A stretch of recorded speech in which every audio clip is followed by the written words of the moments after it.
Thank you so much for being here. I will rattle through these things and take all the questions that you have. Chief Winstrom had his first day yesterday, so orientation, and spent a lot of time here in City Hall the afternoon at Police Department. We also took a visit out to FDLE as well as the EOC while we were up in that neck of the woods. And so looking forward to getting him acclimated, and certainly not just inside the building or buildings, but also just out in the community, out in public. So, but glad to have him here, and more to come, and certainly we'll be now seeing him more and more. So, the Bay Center, we have as of yesterday afternoon, a draft version of the report that we're waiting on some final information from some of the survey data. I was able to see some of that as well, the raw data, but it's just integrating those two things. So you guys, I would expect by the end of the week, we'll have a report out to the county commissioners and to you guys with all of the details in it. It's 130-ish pages, so so I have obviously not gotten through that since it just got here yesterday. But they just needed a couple of tidbits from staff, make sure some of those items were accurate. So, you should have that ASAP, and we'll just fire it out to you guys the second that that is a final. So just be on the lookout for that, and we'll give you a heads up. I am meeting with Councilwoman Patton, Council President Patton, and Board Chair Hoffberger today to just have a preliminary kind of timeline, logistical conversation. How do we want this conversation to proceed with them leading both of those bodies, and us just trying to, again, figure out what maybe the correct timeline would be. I know there's a meeting attempted to be scheduled at the end of the month, joint meeting, and looking forward to that. And again, looking forward to diving into to this WT report. So more to come on that. We are in talks.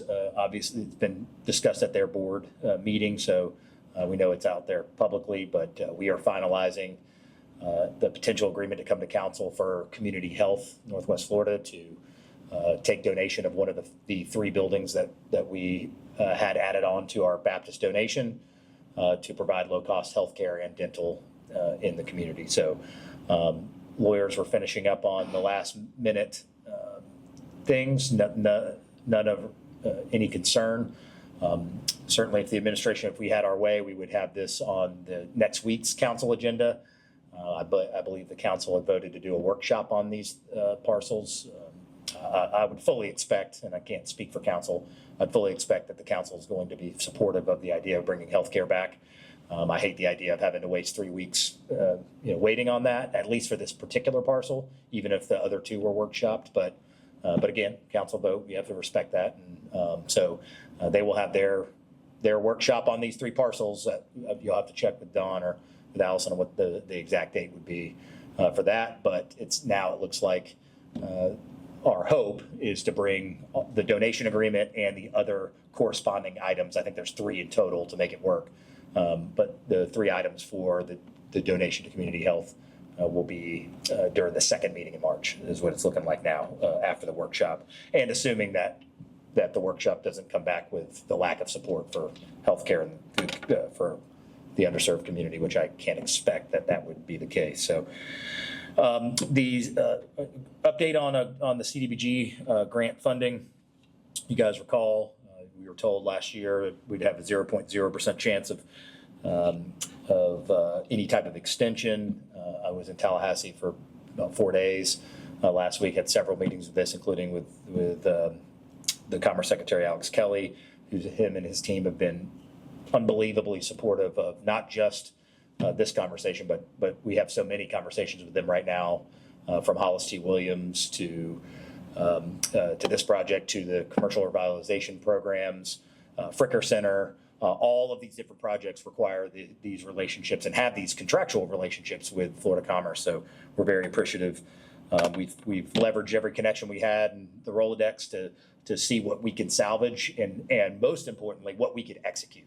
The issue at hand with the 5.8 million was the inability to be able to execute on these specific to home repair on some of these very onerous requirements that we would just merely not have the time. So we worked hand in hand, our staff, Betsy, of course, and David Stafford, worked hand in hand to try to make sure that what we did bring back is something that we can get across the finish line. So here's a general breakdown. We'll obviously get this to you guys. So $3.5 million of the $5.8 million will still go back to housing initiatives within Florida Commerce.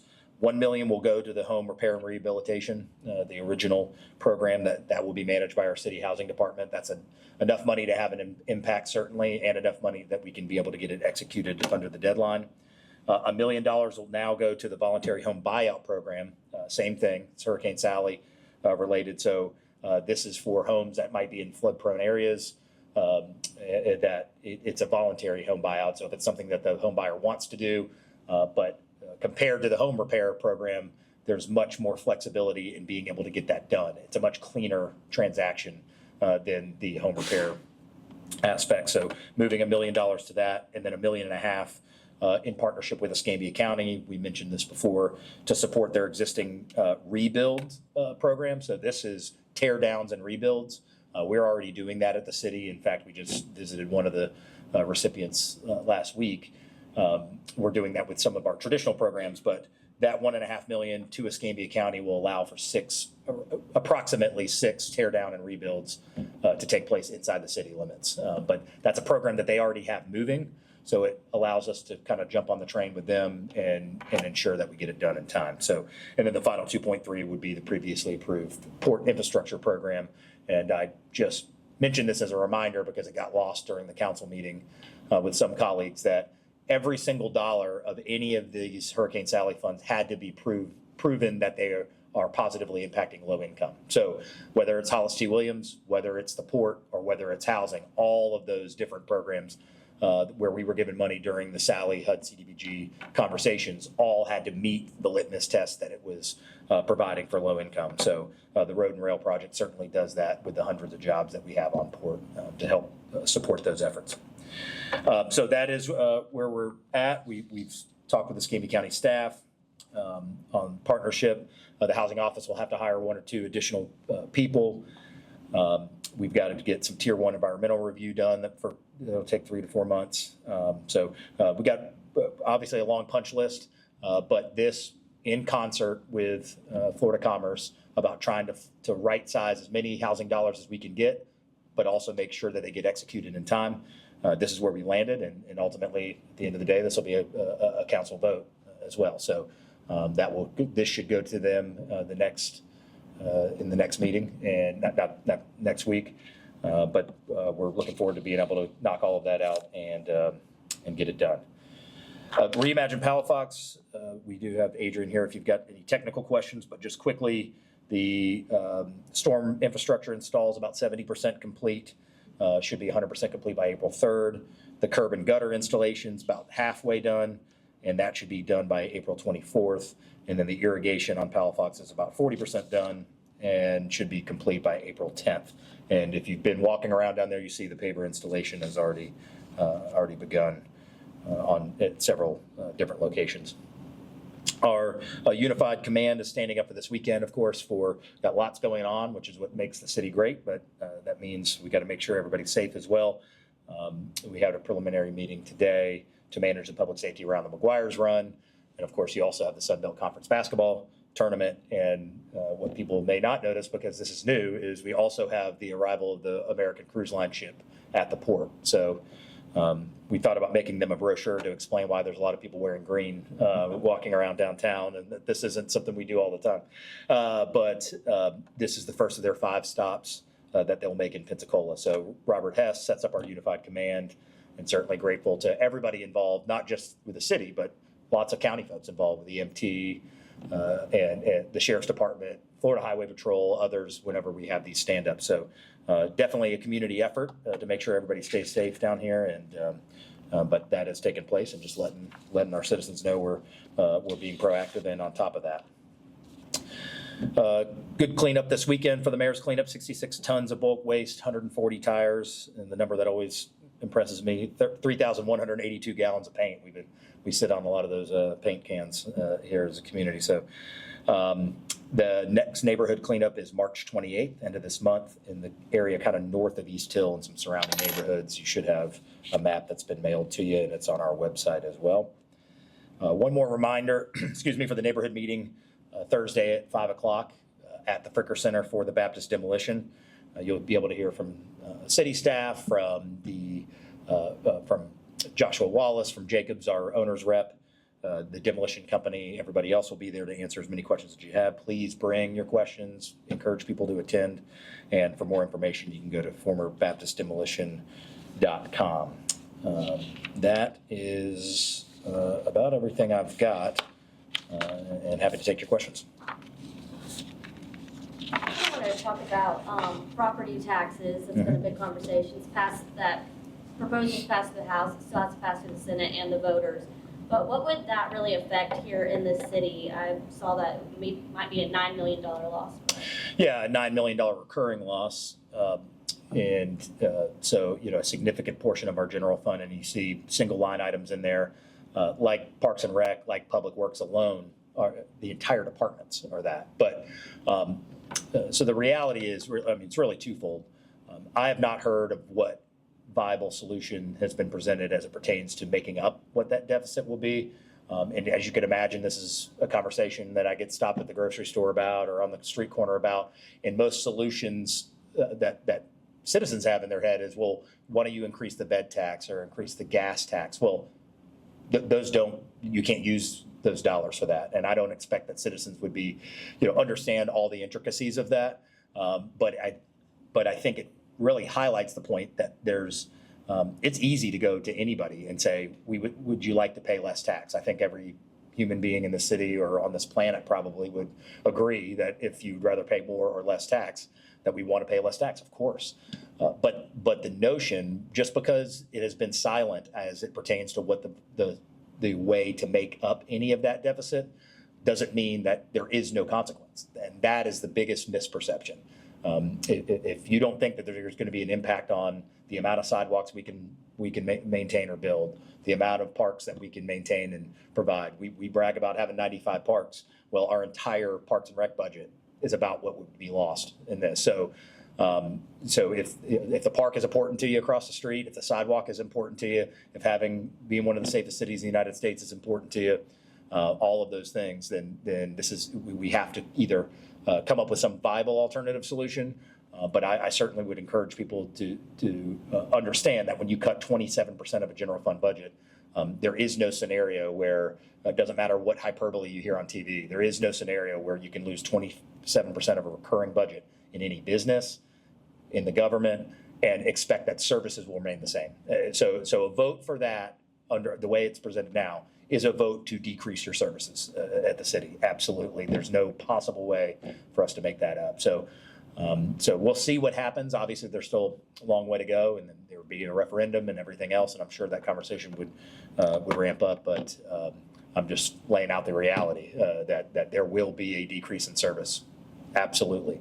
If any type of reform of this scale is approved. Would that shortfall require any type of staff reduction as well? Oh, certainly. Again, 27%, this isn't 5%, this is 27% of your general fund budget. Most of your general fund is spent, the vast majority, on services. And so, we're certainly proud. We keep an eye on this regardless of this conversation. We have about as many employees today as we had 5 years ago. So that we are not some of the examples used around the state of Florida by some folks are saying, well, they had 500 people, now they have 1,000. We've had about the same number of employees since well before I got here, and because that's something we monitor, and we monitor turnover. We want to make sure that people are staying, so we have good expertise out there sweeping your streets and keeping you safe and cleaning stormwater ponds and everything else. So we're mindful of that all the time.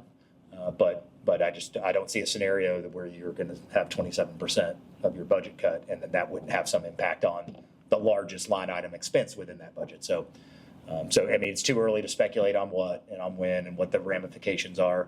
I did get a good chuckle out of the idea that you're going to be able to say that public safety money won't be touched. even though the vast majority of that money is being spent on public safety. So no one wants to touch public safety. Certainly, I think any city not only wants to enhance its investment in public safety. We've done that here at the city, but these are the harsh realities. But it's easy to talk about when you only end the conversation at, would you like to pay money or not pay money? And when there's not an understanding of what the consequences down the line will be, then doesn't surprise me that there's people out there saying that they want that. But you got to compare it to what the consequence is going to be. And I think that conversation, again, will continue to grow in the months ahead. On the Bay Center report, I know you said you haven't read through it yet, but I guess can you kind of just explain what you're hoping that report will provide as far as how it will affect the conversation? Yeah, listen, I just want to make sure, one, we have as much information as possible. This is an enormous decision for our region, or for both governments, that we should have as much information at the table as we can. It's why I think I mentioned to you, we had a meeting with USDOT that around different redevelopment projects they do in the vicinity of things like interstates. That could be another tool in the tool belt for us from a financing standpoint.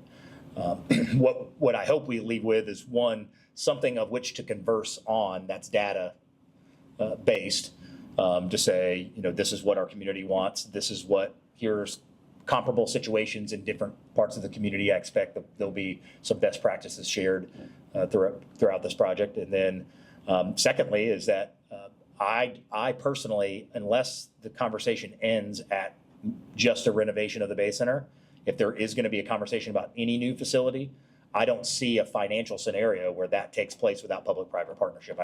Because if we're talking about that there's $75 million of bed tax available, every number we've seen so far, the numbers you guys have seen so far in the Legend study say, well, that would be eaten up with the renovation of the Bay Center alone, which would leave nothing from a city/county investment, bed tax investment standpoint to do anything else. So I hope, one, we have as much information on the table for us to discuss next steps, and two is to have enough information on the table to make it as palatable as possible to encourage any type of public-private partnership that could take place. Because if we do have daydreams of conference centers or sports facilities or ice rinks or all of the above, those will not be solely, nor should they be solely funded by bed tax. It's going to have to be leveraged in some way. And so I'm hoping that we're building that portfolio, so to speak, that toolkit to be able to go out to the private market and get them interested in potential investment here. Kind of, I guess not really related, but we're about a year out from the signing of the letter with the USL Soccer. I guess, is there any update on that as a 1 year? Yeah, we continue to have conversations with them. From my side, you'd have to obviously speak to them about how they prioritize, how they feel. But the general concept we've had for months now, and what they continue to relay back to us from conversations with community stakeholders is there is very much interest in this market. I think that the league sees this as a viable market, that this is something that fits within the footprint of what they're doing around the country. And in this same size community, and they've got many examples of that are at different stages, both completed or stadiums under construction. But I think they would tell you the same thing I'd tell you, which is the elephant in the room is the facility. And this is not a league, it's a prestigious league. This is not a league that's going to play somewhere. They're not going to play at Brosnaham or at Wahoo Stadium for 5 or 6 years waiting on a stadium and putting the shoe on the other foot. I understand that. The idea is to build excitement around this, some type of downtown core stadium, not to kind of hope it happens one day and play 8 or 10 years at a temporary facility. I don't think that is what the league would want to do. Nor is it really, frankly, what I think would be the highest and best if it were to take place. So that's the big, where does the stadium go and how is the stadium funded? I mean, that's going to be, what they're working on in tandem. That doesn't rest with the city to figure that out necessarily. But I think all the other boxes are checked in terms of the market, in terms of there being viability of local ownership, some of those other things. I seem to feel, at least from what they say and what I've heard in our kind of standing meetings is, everybody's pretty bullish on all of those aspects, but it just comes down to the big elephant in the room, which is, a multi-million-dollar stadium or facility, and where it would go that fits their model of something that would be relatively close to the downtown core. I guess, do they have any idea of where that would be or how they would do that? And is it tied in at all to the conversation around the basin or anything? No, well, I'll answer the second part first, because the first part you might need to ask them, they're their own lead, certainly they can be prospecting parcels. They don't need our approval necessarily to do that. So I wouldn't want to say, well, they're looking at this one place or these two places. I know they've been looking at places downtown, and no, there has been no conversation from this office.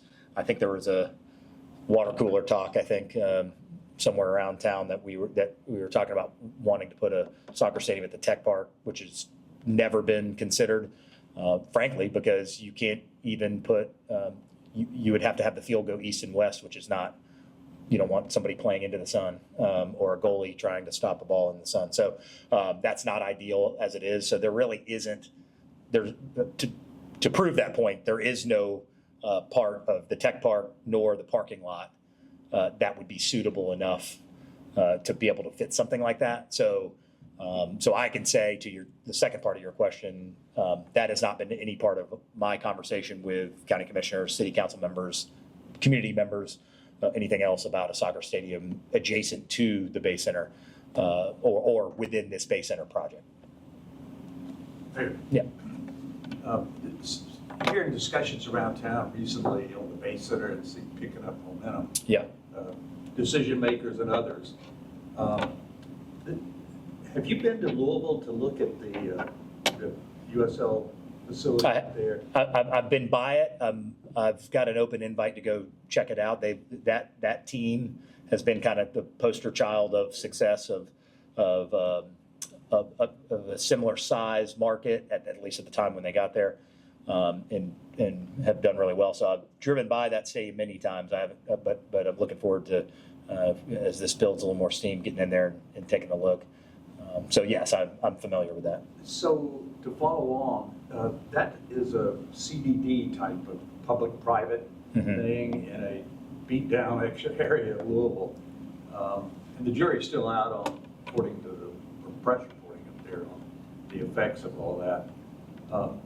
When it comes to Bay Center capital stack, use your language here, on whatever the decision is about rehab and expansion, does public-private ventures lean toward CDD type of organizations, their own taxing district?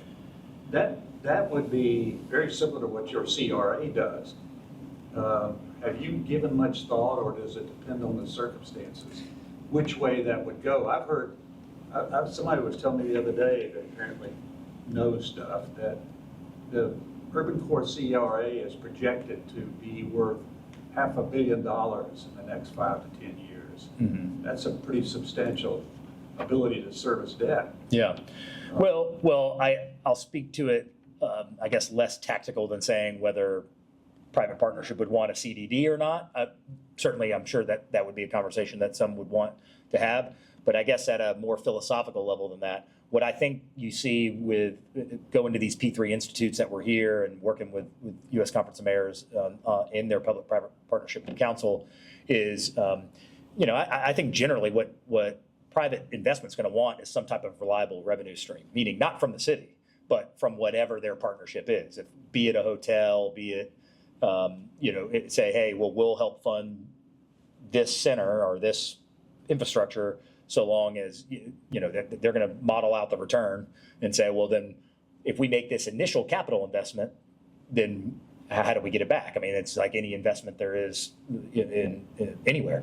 And so what mechanism is used to normalize or make that consistent and make that payback palatable, whether that's the tactic is CDD or something else, certainly would be more in their wheelhouse. But I will say this: when I was in LA with the mayors in February. Obviously, there was a big conversation amongst all the mayors in leadership about arenas, and there was just an enormous voter referendum in Oklahoma City to renovate the Oklahoma City Thunder Arena. It's about $1 billion project, not just the arena, but many other things. It was ultimately a kind of a referendum to say, hey, this is the direction that Oklahoma City is going to go. So, and he's the mayor is Mayor Holt is our current president.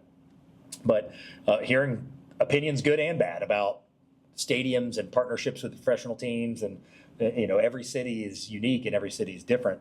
But as I always say, when it comes down to what does the city want to do, how do they want to participate in infrastructure like a stadium, for example, then I always say the same thing. We're going to do the same math everybody else does. I mean, I've got to be able to defend it. It's taxpayer money.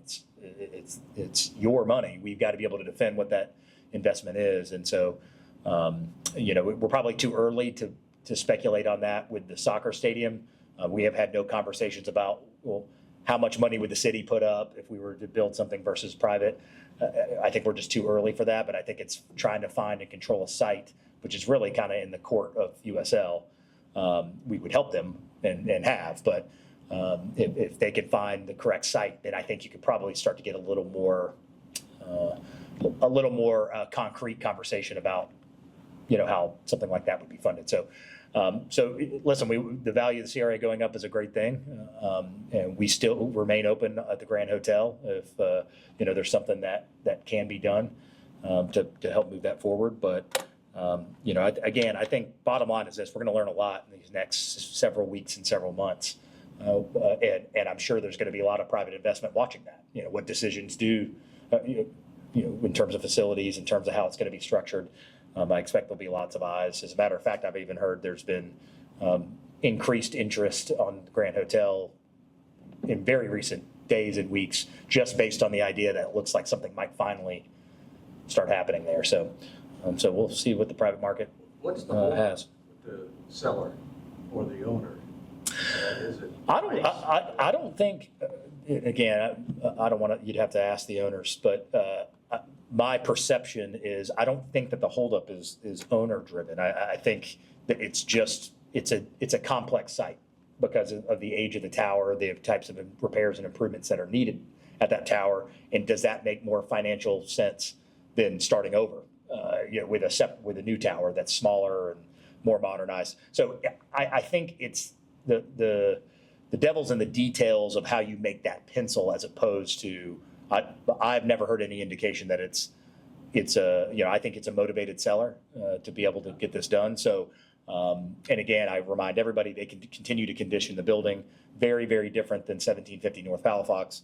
That they are keeping the building under code, and as long as the building's code compliant, certainly it can stay there, for indefinitely. So. But we are at the ready to help them or help any other potential, interest. But it comes back to the same place. We're going to do the same math that anybody else that proposes something to us will do, and make sure that it's something that the taxpayers, are getting a good return on. Here, one final question on Bay Center future, and I may be plowing old ground here, but this whole issue of ownership, sort of Adam Cobb's opinion of all of this, do you think that'll factor into the discussions? Do you think that gives the city leverage, to less leverage? Yeah, I mean, look, I think it's pretty clear, in the agreement, but I don't think that the county or the city would be doing its job if where we're starting the conversation is who has the high ground.